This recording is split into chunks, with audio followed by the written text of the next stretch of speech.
Good evening, everyone. Going natural here. Really natural. Haven't been on since August. I took a break in September. I'm back on for a new season. Here it is, October the 4th. We're going to talk about our book, Everything Happens for a Reason. But kind of rusty, but hey, it's workable. Tying balloons to a stone, reason for it, to bring you to a place where you can feel forgiveness. Forgiveness, it gets more forgiveness, right? So you don't forgive the people in your life who've hurt you. So what? Let me do this over a little bit here, a little more light. So what? Who cares? Why? Why should this be a big deal? Well, let me tell you about a couple I'm working with. This is Myra Kirschbaum that she's working with right now. They've been married for 14 years. One night in the first year of marriage, they made love in a way that was very unsatisfying to the woman. It was late. They were both tired. She admittedly was in a bad mood. Hey, ladies, we get in bad moods, don't we?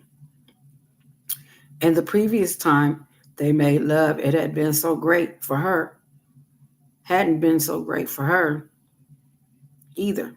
So that night, she said something to her husband about his being a lousy lover with a small penis. You don't have much to work with. You can't do much with it. Words that words to that effect. She didn't really mean it, but she said it. Naturally, he was very hurt. He was particularly hurt because there was some truth to what his wife had said. He knew that she'd intended to hurt him. Be careful what you say to people because you can hurt their feelings. He could never forgive her. His old spontaneous desire to make love to her evaporated, it disappeared. They almost never had sex unless she initiated it. So she stopped feeling that he desired her. And really did stop desiring her. The way you stop wanting to put your hand on a hot stove. Unforgiveness ate away at their love like termites on a house of twigs. Let me get right to the diagnostic questions. Do you think a lot about some of the ways you've been hurt or about disappointments you suffered in the past? Do you give do you get angry a lot or have you been holding on to your anger for a long time? Is feeling guilty very much an issue for you? Do you spend time having if only fantasies where you think about how your life would be different now if you or someone else had done things differently in the past? Do you often feel envious? Well, they got a nice house, they got a nice car, they make more money than me, but are they happy with themselves? Do you see them being happy? In some important way, do you not feel safe or secure in your life? If you answer yes to three or more of these questions, then the reason you went through what you did was for you to get what you needed to forgive yourself or someone else. Really, for forgive, not just say the words. Forgiveness that has eluded you and now possible. If this applies to you out there, you've been given a real gift. You see, not being able to forgive wouldn't be such a big deal if it were like an old debt. You know, someone from million years ago borrowed $100 from you. Okay. And you lost track of that person. And yeah, you remember the debt and you liked your money back, but it doesn't cost you anything to carry that memory around with you in the back of your mind. There's no feeling attached to it, but the inability to forgive is not like that. It's a poison. Okay. After all, what was done to you was a big deal of some level. If it's so hard for you to forgive, maybe you were humiliated. But as you live, not forgiving the other person, you keep rehearsing that humiliation over and over in your mind. Hmm. And just when its embers are about to die out, you fan the flame and feel your humiliation yet again. You're drinking the poison of humiliation. Maybe the other person did something that betrayed a trust. Now, like someone terrified of being hurt, you search for your ways. You're vulnerable and add up your fears like a misery count, a miser counting his coins. Clink, clink, clink, clink, clink. Counting them up. Just count them. Okay. Like a miser. Yeah, like the guy in Christmas Carol. Ebenezer Scrooge. Are you a Scrooge counting your coins? All this does is force you to think about how insecure you are. And so you poison yourself with fear. It is poisoning you just as much, if most of the time it simmers outside of your awareness. You know that because of the heat it brings every time it resurfaces. No one intends to be unforgiving. In our society, it's more something we feel we can't help than something we're proud of. Something you're proud of.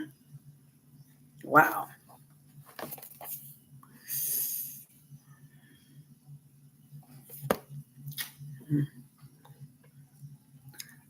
But that's the point. It really does seem like something we can't help. We're just stuck with it, like someone with an abscess tooth and no dentist to provide relief. Oh, yeah. But don't imagine only how painful that would be. Imagine how you wouldn't be able to live a normal life with such a toothache. That's what happens when you're stuck, unable to forgive someone else, or when we can't forgive ourselves. We see this every time we open the newspaper these days. Almost every troubled part of the world is a place where violence feeds on unforgiveness. The cycle of violence is utterly dependent on the inability to forgive. Our world is deformed by unforgiveness.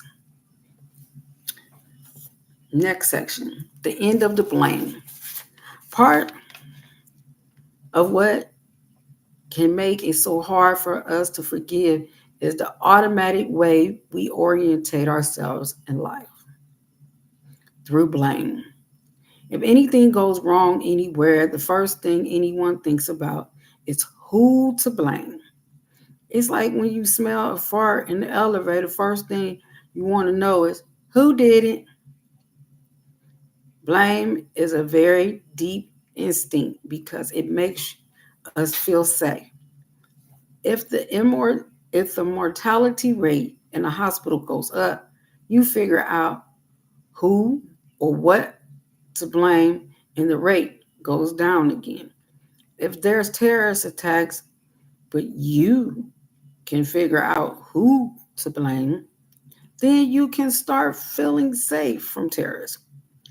That series of links, disasters, blame, safety, is a hardwired into us.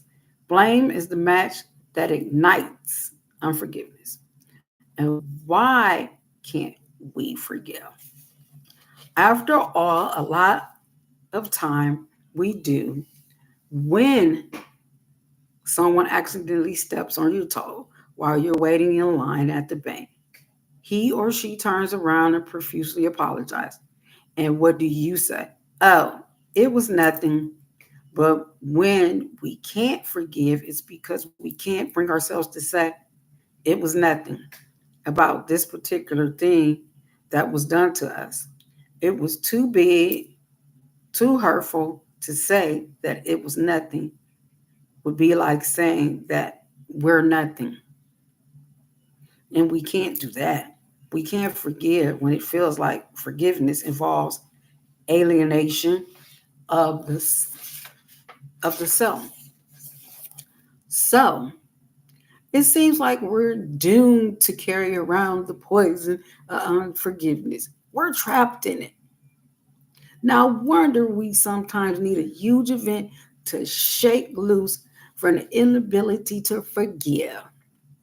This may, in fact, be the meaning of some event in your life. Maybe something happened to you long time ago, and its meaning has been a mystery, like finding a key in a drawer in a dead relative's house and wondering what special lock this key meant to open since the key seemed so carefully put away. Yet, that event has been the key you've needed to set yourself free, okay, from your inability to forgive. If forgiveness is in store for you, and I hope it is, it might help you know what it feels like. After all, uh, some of us wouldn't recognize forgiveness if it bit us on the ankle. Next section. Oh, excuse me, I was under my eye. Ooh, sorry. The gift of forgiveness. What does forgiveness actually feel like? I'll tell you this much. It feels very different from people who actually can forgive than it does for the people who haven't yet been able to forgive. When you can't give, forgive, you focus on being able to say, I forgive you. This either seems like nothing, mere words, or else it seems like this is an impossible act of magic that goes far beyond anything. You think it's real, as if forgiveness could happen simply because, hmm,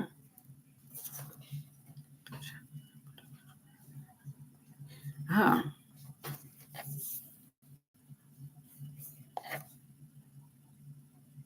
simply because you say it's happening. Maybe a priest can do that, but not civilians.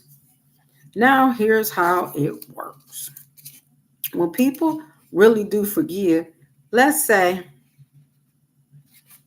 someone hurt you. Your sister took your boyfriend away from you. Your coworker stole an idea of yours and got the credit for it. Ouch. Now imagine that the unforgiveness you feel has been a heavy stone that lies right on your chest. When you actually forgive, it will be as if there's a cluster of helium balloons that lifts that stone away. There are different balloons because forgiveness achieves liftoffs as a result of different ingredients, different thoughts, reasons, and feelings. You tie a balloon to the stone, and maybe nothing happens. You tie another one to it, still nothing. But then maybe you tie the third helium balloon to the stone, and up it rises. Houston, we have lifted off. Forgiveness has happened. Your reason to forgive have finally picked up your unforgiveness and floated it away. What are these helium balloons that create forgiveness? Sometimes anger just runs its course and dies, and we need to be made aware of that fact. Sometimes we actually forget what happened. Sometimes we come to have a better understanding why people act the way they did. Sometimes we grow to care a lot less about what happened. Be like, oh well, I don't really care. Sometimes we've made aware how our lack of forgiveness is hurting us, which can hold you back from your blessings. Sometimes enough good things have happened so that trust is rebuilt with the person who hurt you. When some event in your life shakes you up to the point where you can find forgiveness, it does. So, by giving you just enough of the right helium balloons to live that stone off your chest. Hmm. Let me tell you about Doug, who had a big problem with forgiveness. His story will show you how to use what happened to you to, to the point where you can forgive. Let's talk about the lost boy. Doug, 46-year-old, was a handsome Steve Martin lookalike who ran an ad agency. His words came out like a damn burst. I see this a lot with people who are good talkers but who have some huge heavy problem they've kept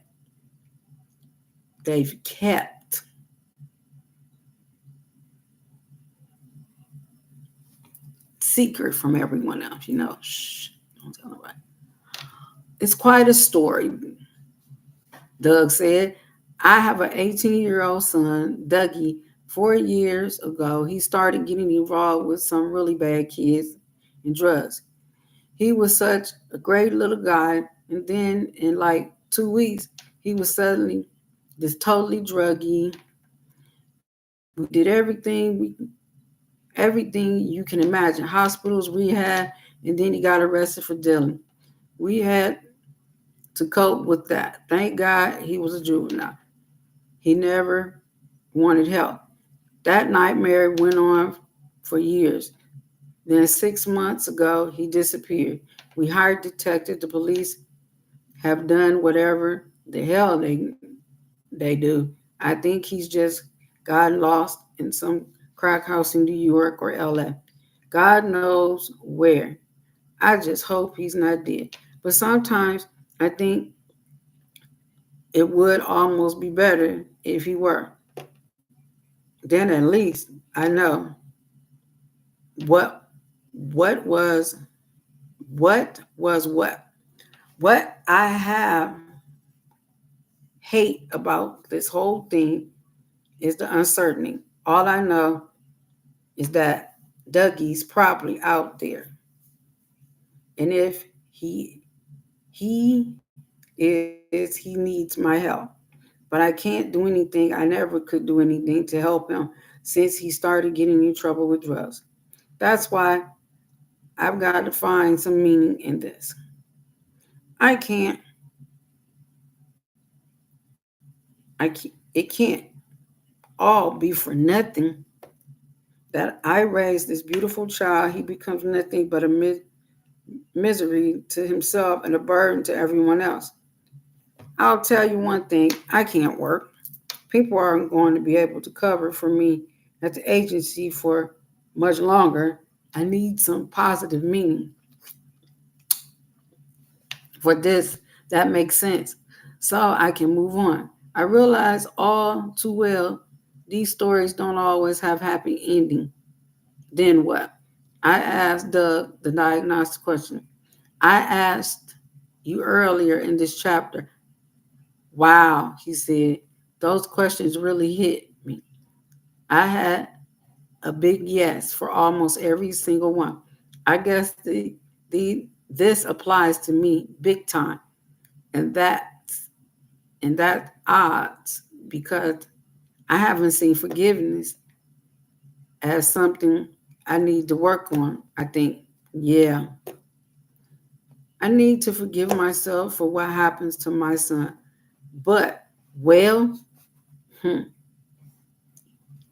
it just can't be the reason that my son got in trouble was so I could forgive myself for the role I played in his getting into trouble.